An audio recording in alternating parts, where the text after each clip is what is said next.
Shalom teman-teman SKP SKK SMA Negeri 13 Surabaya. Dan shalom saudara-saudara yang terkasih dalam Kristus. Puji Tuhan, hari ini kita bisa kembali bersama-sama merenungkan sebagian dari firman Tuhan.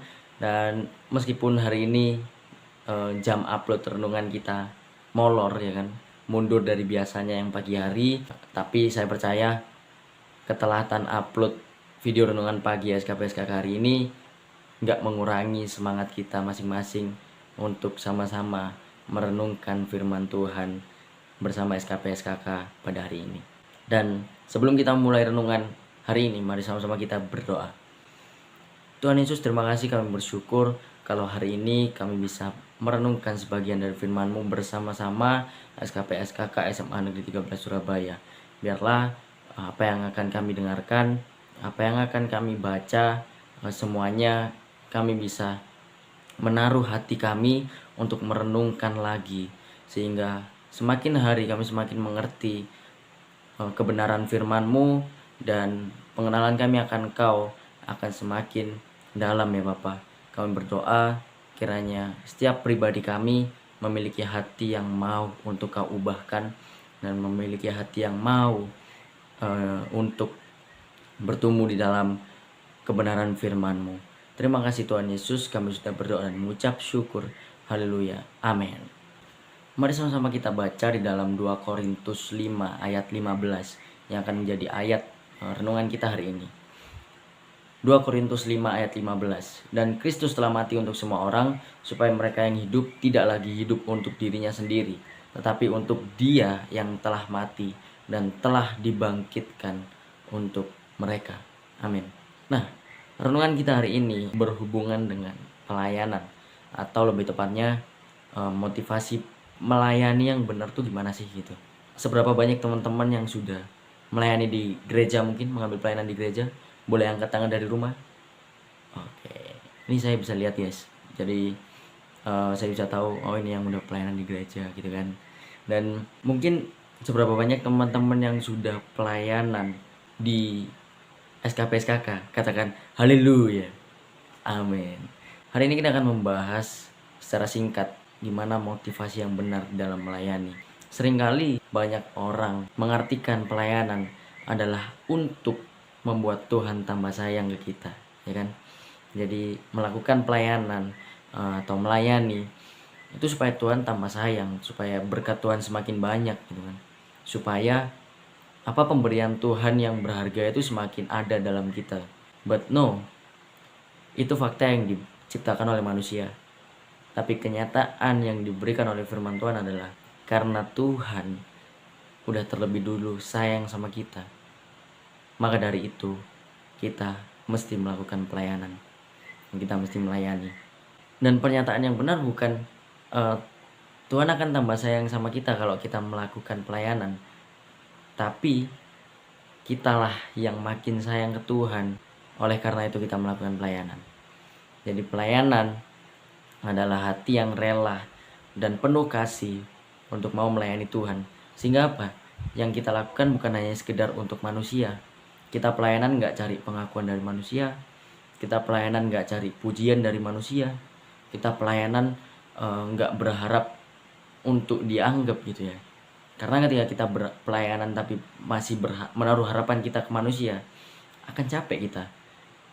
Karena manusia gak akan bisa memberikan pengharapan. Tetapi Dia yang telah mati di atas kayu salib, Dia yang berkorban bagi kita, Dia adalah sumber pengharapan satu-satunya yang bisa memberikan harapan sepenuhnya bagi kita. Dan kita harus mengarahkan hati kita cuma untuk Tuhan ketika kita melakukan pelayanan.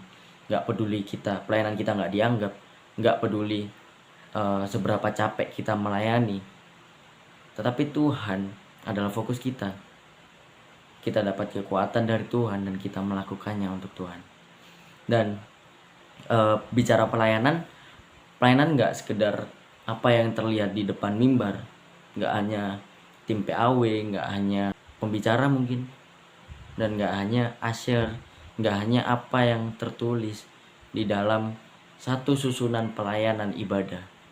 Tetapi melayani yang sesungguhnya adalah ketika kita melakukan firman-Nya, ketika kita melakukan kehendaknya. Nggak ada alasan untuk kita nggak melayani, teman-teman. Karena memang sebagai orang Kristen, ya panggilan kita adalah untuk melayani. Karena ya di ayat tadi dikatakan, karena Kristus telah mati untuk semua orang, supaya mereka tidak hidup untuk dirinya sendiri, tetapi untuk Dia.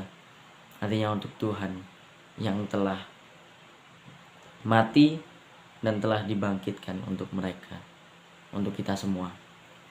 Dan pada hari ini saya mau ajak teman-teman untuk mau merenungkan lagi, apakah motivasi pelayanan kita masing-masing udah benar di hadapan Tuhan, atau kita hanya memperbanyak jam pelayanan kita supaya kita berharap Tuhan tambah sayang ke kita. Tapi saya percaya dengan adanya SKP SKK, saya bersyukur banget bisa tergabung juga di dalam SKP SKK, dan saya harap perasaan yang sama yang teman-teman SKP SKK miliki, ya kita satu keluarga, my home kalau kata Pak Erik kan.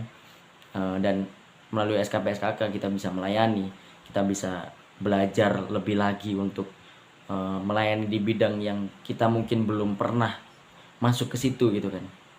Dan saya percaya komunitas ini bisa menjadi wadah untuk kita bisa sama-sama bertumbuh bareng di dalam kebenaran firman Tuhan. Mari sama-sama kita berdoa. Tuhan Yesus, terima kasih, kami bersyukur kami sudah merenungkan sebagian dari firman-Mu, dan kami berdoa biarlah kami mengerti motivasi yang benar dalam melayani-Mu ya Bapa, bukan hanya sekedar untuk menyenangkan hati manusia, bukan hanya sekedar ingin untuk berkat-Mu yang melimpah bagi kami, bukan hanya sekedar berpikir jika kami pelayanan Engkau akan tambah sayang kepada kami. Namun kami percaya biarlah setiap kami bisa memiliki motivasi pelayanan yang benar, yaitu mengarahkan hati kami sepenuhnya kepadamu, dan setiap apa yang kami lakukan semuanya di dalam kebenaran firman-Mu. Dan kami juga ingin berdoa biarlah SKP SKK ini satu komunitas yang bisa mewadahi kami untuk semakin hari bisa semakin bertumbuh di dalam Kristus. Dan biarlah kami satu sama lain bisa menyadari inilah keluarga kami, inilah rumah kami, untuk kami bisa saling mengasihi, dan bahkan komunitas ini bisa menjadi tempat kami untuk menyalurkan cinta kasih dan melayani Engkau. Terima kasih Tuhan Yesus, kami sudah berdoa dan mengucap syukur. Haleluya, amin. Tuhan Yesus memberkati.